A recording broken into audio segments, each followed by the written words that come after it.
Salam. Selamat memasuki penghayatan minggu-minggu perayaan kesengsaraan Kristus yang kita mulai di hari ini. Mari saya ajak kita sampaikan damai sejahtera bagimu dan keluargamu, untuk orang-orang yang ada di samping kita.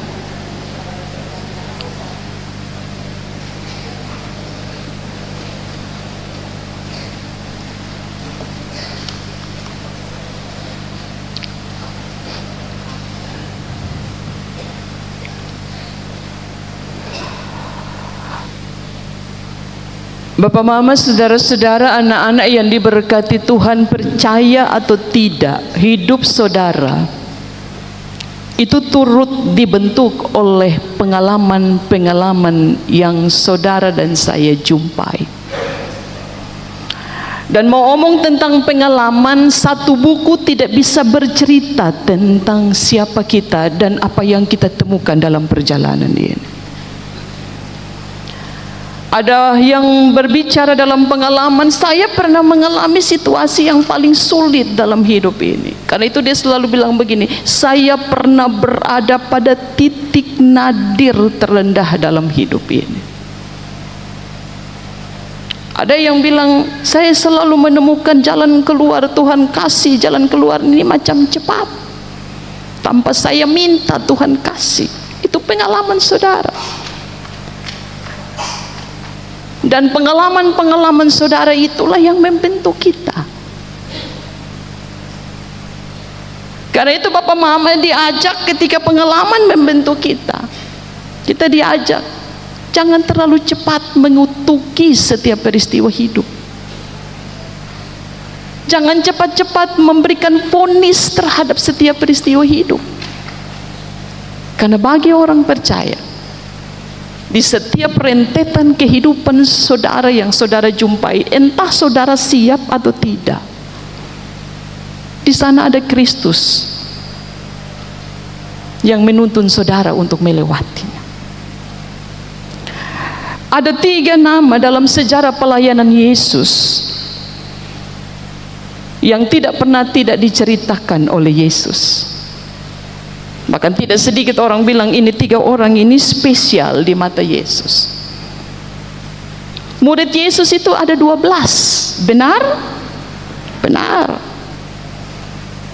Tapi di antara murid Yesus yang 12, ada pandangan tersendiri yang Yesus lihat dalam diri ke-12 muridnya.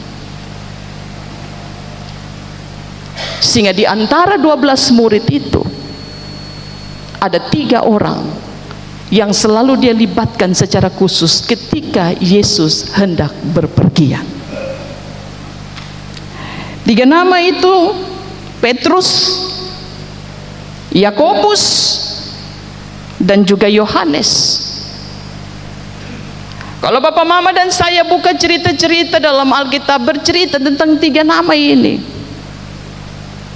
Tapi Alkitab juga, khususnya Injil, tidak juga sementara bilang 9 murid itu tidak penting, tidak. Tetapi dalam pandangan Yesus, 3 orang ini mereka memiliki karakter yang bagi Yesus memiliki poin tersendiri untuk pemberitaan Injil ketika Yesus akan meninggalkan mereka. Petrus itu murid pertama. Murid pertama yang dijaring oleh Yesus. Sekalipun dia punya rentetan sejarah bilang pada kita bahwa Simon Petrus pernah memberikan penyangkalan, murid pertama yang menyangkal adalah Simon Petrus. Tapi Alkitab juga bilang kepada saudara dan saya, Petrus pernah berada dalam keterpurukan yang dalam karena penyangkalannya. Tapi karena 3 orang ini punya gambaran tersendiri bagi Yesus, maka Yesus mengangkat Simon Petrus dan berkata, dialah yang akan meneruskan pekerjaan pemberitaan Injil. Terbukti saudara, di peristiwa Pentakosta 3.000 orang memberi diri untuk dibaptis. Dan siapa yang berkhotbah pada waktu itu? Simon Petrus yang berkhotbah pada saat itu. Ada juga Yohanes anak Zebedeus dan Yakobus anak Zebedeus dan Yohanes. Dua orang ini gigih sekali, karena dari latar belakang kehidupan, dua orang ini punya roh keberanian yang luar biasa. Karena itu tercatat dalam sejarah, Yohanes dia akhirnya juga mengalami kematian setelah dia menuliskan kitab terakhir, yaitu Wahyu. Dia menjadi seorang martir.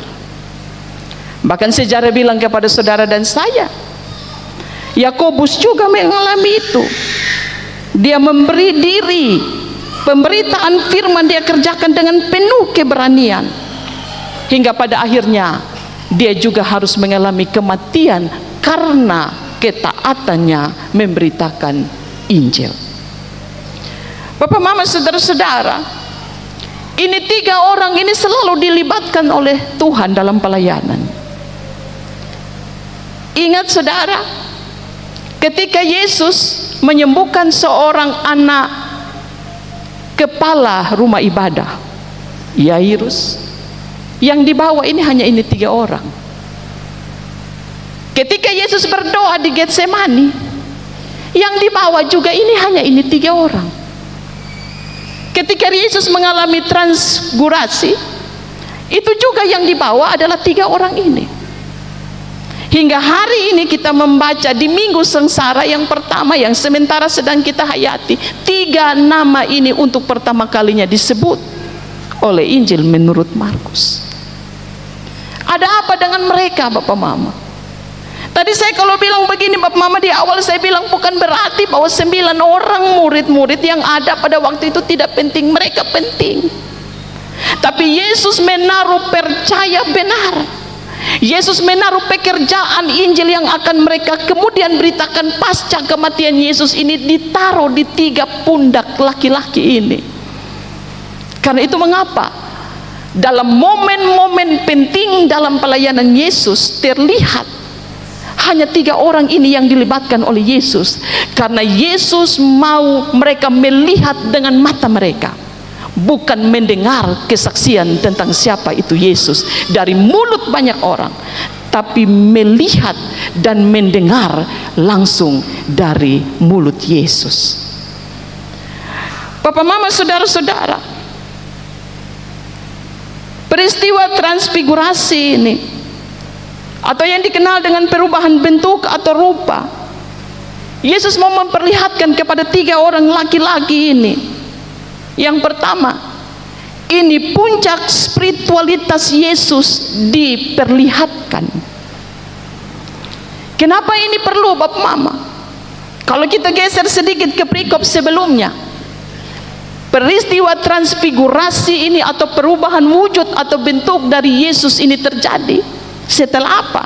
Setelah Yesus menyampaikan bahwa anak manusia harus menderita dan mengalami kematian. Kenapa harus didahului dengan sebuah ungkapan menyampaikan bahwa dia akan mengalami kematian, dia akan mengalami penderitaan yang amat sangat, dia akan dihina, dia akan ditolak, dia akan mengalami perlakuan yang sungguh sangat tidak manusiawi. Karena di situ hendak membuka mata para murid bahwa Yesus yang ada di depan mereka, yang hidup bersama-sama dengan mereka kurang lebih 3 tahun, adalah Yesus yang akan justru dimuliakan di dalam kematian dan kesengsaraannya. Orang selalu dimuliakan, itu standar manusia, dimuliakan di tingkat popularitasnya, di tingkat tertinggi jabatan dan karirnya. Tetapi Yesus justru dimuliakan di dalam kesengsaraan yang juga berujung pada kematian. Karena itu Bapak Mama benar, hanya orang-orang yang paham gitu, hanya orang-orang Kristen yang bisa memahami ini gitu. Bagaimana dia dimuliakan dalam kematian, bagaimana dia dimuliakan justru dalam luka badan yang berdarah-darah itu gitu. Bagaimana mungkin dia dimuliakan ketika justru yang disampaikan, yang dipertontonkan di hadapannya adalah olok-olokan.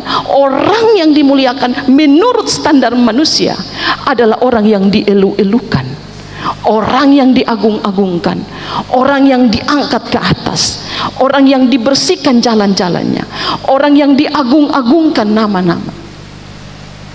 Transfigurasi ini mau bilang kepada kita Bapak Mama, bahwa perubahan bentuk dan wujud ini mau bilang kepada para murid bahwa semua yang akan dialami oleh Yesus itu akan berujung pada sebuah bentuk kemuliaan. Yesus dimuliakan. Yang kedua Bapak Mama, saudara-saudara, ketika peristiwa transfigurasi ini diperlihatkan kepada 3 orang murid ini, mau bilang kepada para murid, lihat, Yesus adalah tokoh sentra dalam sejarah ini. Yesus adalah sosok seorang Mesias yang datang dalam rencana Allah. Dan kotong lihat Bapak Mama, peristiwa transfigurasi ini memperlihatkan bukan hanya sosok Yesus ada di sana, tetapi ada juga Elia, ada juga Musa. Kenapa 2 tokoh ini yang ada pada peristiwa transfigurasi dari Yesus? Sosok dua orang ini mau perlihatkan kepada ini 3 orang murid bahwa dalam sejarah kehidupan orang Israel ada juga 2 orang atau 2 tokoh penting dalam sejarah umat Israel yang tidak pernah dilupakan oleh Tuhan, yang diingat Bapak Mama. Karena itu berbahagialah orang-orang yang diingat oleh Tuhan. Dan sungguh tragis adalah orang-orang yang justru dilupakan oleh Tuhan. Dan dilupakan oleh Tuhan adalah peristiwa yang paling amat menyedihkan dan paling tragis ketika saudara ada pada titik ini, dilupakan oleh Tuhan. Karena itu Bapak Mama, munculnya Musa dan juga munculnya Elia ini tidak sementara sedang mau bilang bahwa Yesus disejajarkan dengan 2 tokoh Alkitab ini. Tidak. Yesus tetap menjadi tokoh sentral dalam karya penyelamatan Allah. Tetapi Yesus yang menjadi tokoh sentral itu tidak kemudian melupakan semua bentuk ketaatan dan kesetiaan yang pernah Elia dan Musa lakukan dalam pekerjaan penyelamatan Allah untuk orang Israel. Bapak Mama, saudara-saudara, dia berkata ketika peristiwa transfigurasi itu terjadi, dengarkanlah dia. Yang Allah mau, pesan paling penting, dengarkan dia. Sekalipun kita lihat ada satu respon dari seorang Petrus yang sebenarnya respon yang tidak tepat. Dia bilang kotong bahagia sekali. Bagaimana kalau kami mendirikan 3 kemah? Kemah 1 untuk Yesus, 1 untuk Musa, 1 untuk Elia.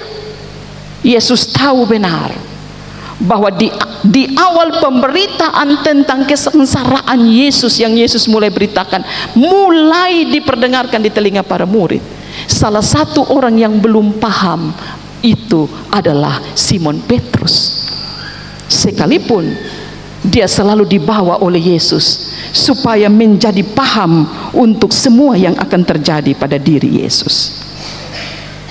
Bapak Mama, saudara-saudara, orang yang mendengarkan Yesus akan paham. Orang yang mendengarkan Yesus akan mengerti tentang siapa dia. Sejarah bilang kepada kita Bapak Mama, Simon Petrus adalah seorang penyangkal, itu benar. Sejarah kita tidak bisa kemudian menyangkali karena sejarah mencatat itu dengan rapi. Yesus yang pernah disangkali oleh seorang murid, yang dimana ada Yesus dia ada di situ, yang dimana Yesus mempersiapkan 3 orang ini untuk kemudian meneruskan pemberitaan Injil. Tapi sejarah juga bilang kepada kita bahwa betapa sungguh Simon Petrus dibangunkan atau dibangkitkan kembali oleh Yesus untuk kelak berdiri meneruskan pemberitaan Injil jalan itu Tuhan Yesus buka. Para murid meneruskan. Walaupun jalan itu terbuka, jalan itu juga pernah banyak bercerita tentang betapa beratnya perjalanan untuk para rasul memberitakan Injil. Bapak, mama, saudara-saudara, ada beberapa hal yang ingin saya bagikan. Yang pertama, peristiwa transfigurasi ini mau bilang kepada Betong, ketika saudara menjalani hidup ini, perbanyaklah mendengar, sedikitlah rem untuk berbicara. Banyak kesempatan mau ajar kepada Betong, Bapak Mama. Kita jauh lebih banyak berbicara. Terkadang kita tidak memberikan ruang kepada Tuhan untuk menyampaikan isi hatinya kepada Betong. Mendengar itu, Bapak Mama, itu berarti membuka ruang hidup saudara dan saya untuk mendengar apa yang ingin Tuhan sampaikan. Perhatikan, seorang suami dan istri yang bertengkar, dan dua-duanya menyampaikan pikirannya dengan mulut yang begitu terlatih. Siapakah yang kemudian mendengar? Dan bukankah kondisi ini justru akan amat memperburuk sebuah keadaan rumah tangga? Karena istri omong, suami pun juga omong. Suami omong, lalu kemudian istri sambar. Mendengarkan dia adalah syarat pertama untuk menjadi paham tentang perjalanan hidup orang-orang yang memilih Kristus. Mendengarkan dia akan menjadi sebuah keputusan awal yang akan menolong semua orang Kristen untuk menjadi paham siapa Betong ini di hadapan Tuhan. Kalau kita perhatikan, Bapak Mama, kita tidak bisa mengubah di mana kita berdiri, saudara. Kalau hari ini saudara berdiri dalam kegagalan, hari ini saudara tidak bisa ubah. Kalau rumah tangga saudara sementara sedang terguncang ekonominya, bahkan kehidupan suami istri tidak lagi harmonis, kehidupan saudara kandung tidak lagi harmonis, Bapak Mama, kehidupan anak-anak dengan orang tua tidak harmonis, saudara tidak bisa mengubah di titik di mana saudara berdiri. Tapi ketika saudara belajar mendengarkan Tuhan, saudara akan tahu kemana saudara harus pergi, sikap apa yang harus saudara ambil. Kita tidak bisa mengubah, Bapak Mama, kita tidak bisa mengubah di mana kita berdiri sekarang.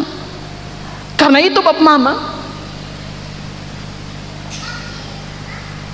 orang selalu diingatkan ketika sadar bahwa kita tidak bisa mengubah jalan di mana saudara dan saya berdiri di sini, maka jujurlah itu. Kejujuran itu sakit kok tidak? Sakit.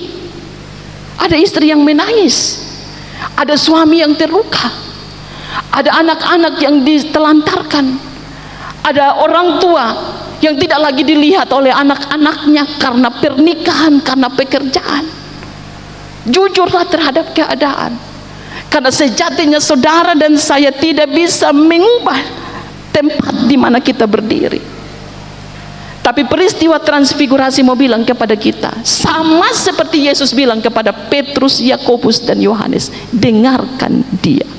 Suara dari langit berkata, inilah anak yang kukasihi, dengarkanlah dia.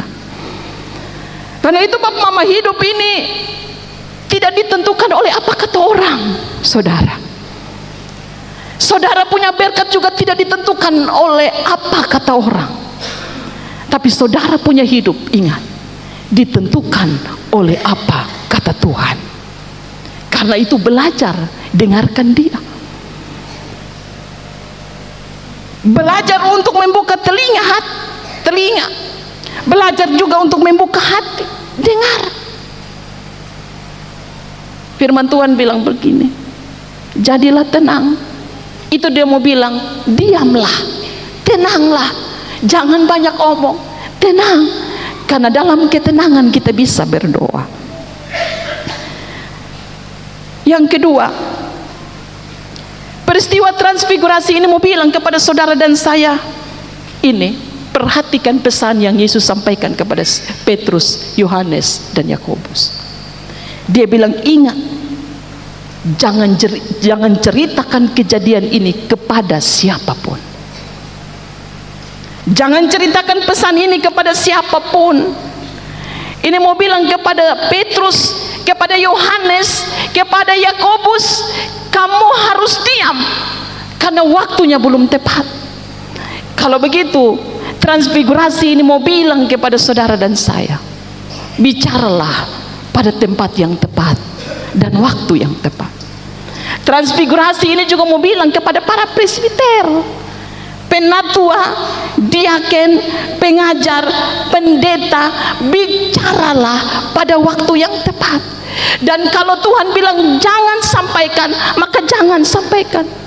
Masakan saudara berdoa untuk orang lain, bergumul dengan air mata mereka, saudara menangis dengan mereka, tapi kemudian balik belakang saudara ceritakan hasil doa kepada orang lain.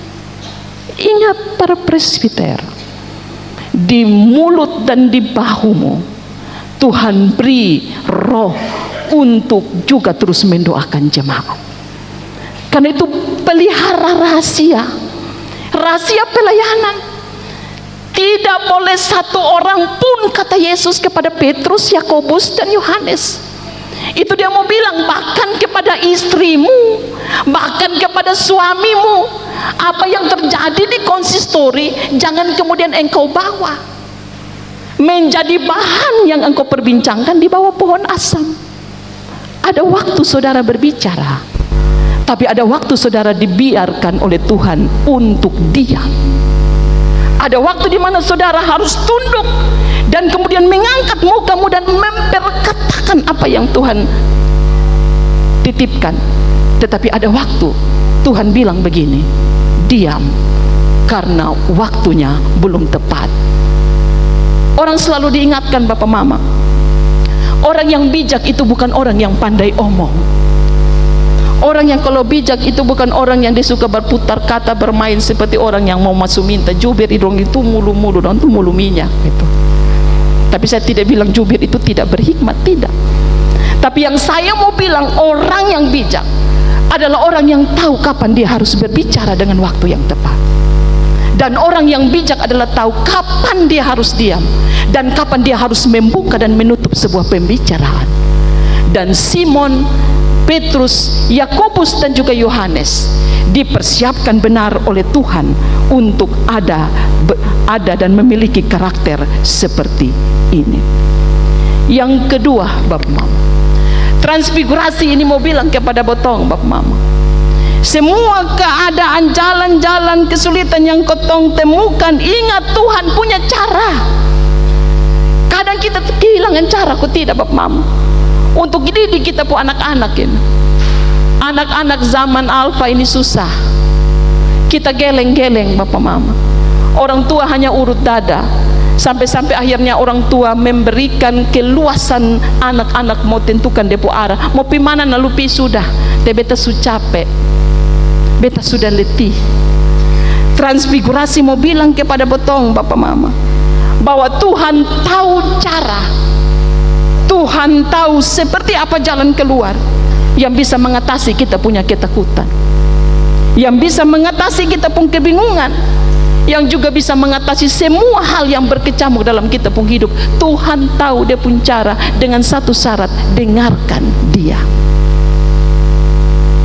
Bapak Mama, tanggal 14 kita akan pilih. Bapak Mama dong sudah dapat serangan fajar 10 hari sebelum. Bapak Mama pemuka mau bilang, Bapak Mama sudah bukan hanya serangan fajar, tapi juga serangan terbenam juga terus. Bahkan serangan dari ayam naik pohon sampai ayam turun pohon, kita diserang terus Mama. Lalu bagaimana kita harus bersikap?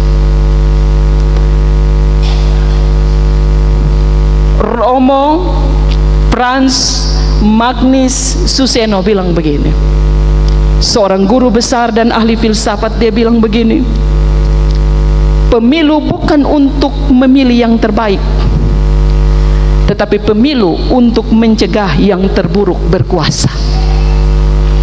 Pemilu bukan untuk memilih yang terbaik. Tidak ada yang terbaik Bapak Mama. Semua kita punya, semua calon, baik itu anggota dewan, baik itu presiden, punya track record tercatat, direkam secara digital. Ada rekaman digital yang tidak bisa dihapus. Tapi inspirasi dari tulisan seorang Romo ini, dia bilang, pemilu mencegah yang terburuk berkuasa untuk negeri ini. Karena itu, dengarkan Tuhan dan kemudian tentukan sikap saudara yang berdiri pada dasar mendengarkan Dia. Saya percaya Bapak Mama dong punya pilihan. Di tanggal 14 pilihlah. Tidak kita pilih yang terbaik, karena semua kita punya catatan sejarah kelam. Tapi paling tidak langkah pilihan saudara akan juga turut menentukan negeri ini, saudara.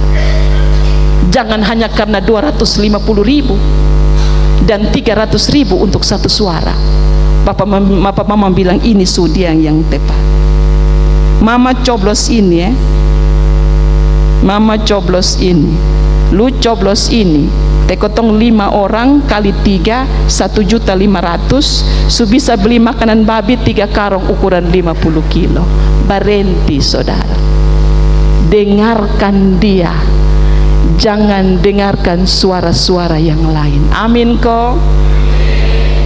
Kalau begitu, kalau saudara sudah dengarkan Dia, apa pilihan saudara? Tidak usah omong di sini. Karena kalau omong di sini kita bahaya nanti.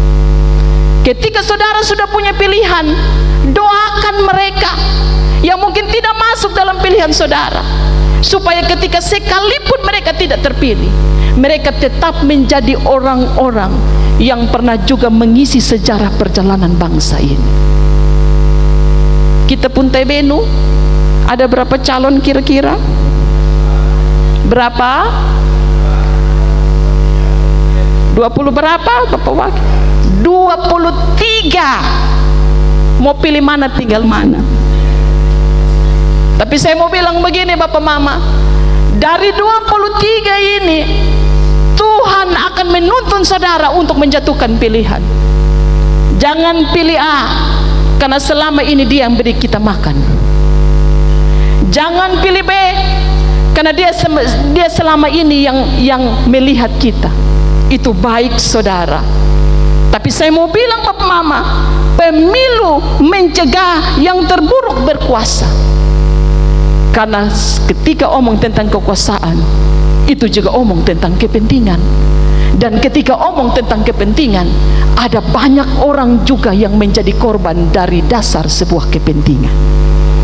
Karena itu kalau mau cinta Tebenu, saya ajak saudara, kita semua, pilihlah orang-orang di mana wajah Tebenu bisa berubah ke depan. Amin. Saya tidak kampanye, karena sekarang musim, masa tenang. Tapi ingat, masa tenang ini justru bukan membuat kita menjadi tenang. Masa tenang ini justru membuat banyak orang menjadi gelisah. Karena itu tugas saudara, doakan mereka yang nama-nama yang akan siap dipilih. Doakan mereka Bapak Mama, supaya kalau mereka tidak terpilih, mereka tetap baik-baik saja. Mereka tetap sehat-sehat. Mereka tetap menganggap kita sebagai saudara. Mereka tetap melihat kita sebagai anak bangsa yang punya hak yang sama. Mereka tetap melihat kita sebagai keluarga yang juga memiliki hak yang sama di mata negeri ini. Dengarkan Dia. Doa memang ya Bapak Mama. Malam tuh berdoa memang. Jangan kau periksa amplop sudah datang ke belum. Doa memang. Amin. Berdoa. Tanggal 13 itu hari Selasa. Malam itu panggil istri, panggil suami, anak-anak berdoa. Walaupun kadang-kadang dalam satu rumah itu juga pilihannya berbeda, itu tidak apa-apa. Kita punya hak yang sama Bapak. Tapi yang saya maksudkan adalah kita bawa pilihan kita bukan pilihan secara pilihan yang dipilih atas dasar emosional. Kita hanya pilihin, tiap hari dia datang lihat ketong-kotongan. Tapi kita tidak tahu Bapak, apa yang ada di balik setiap keputusan yang mereka. Tentukan pilihan yang tepat. karena pemilu mencegah yang terburuk berkuasa untuk Indonesia. Tuhan memberkati kita. Amin.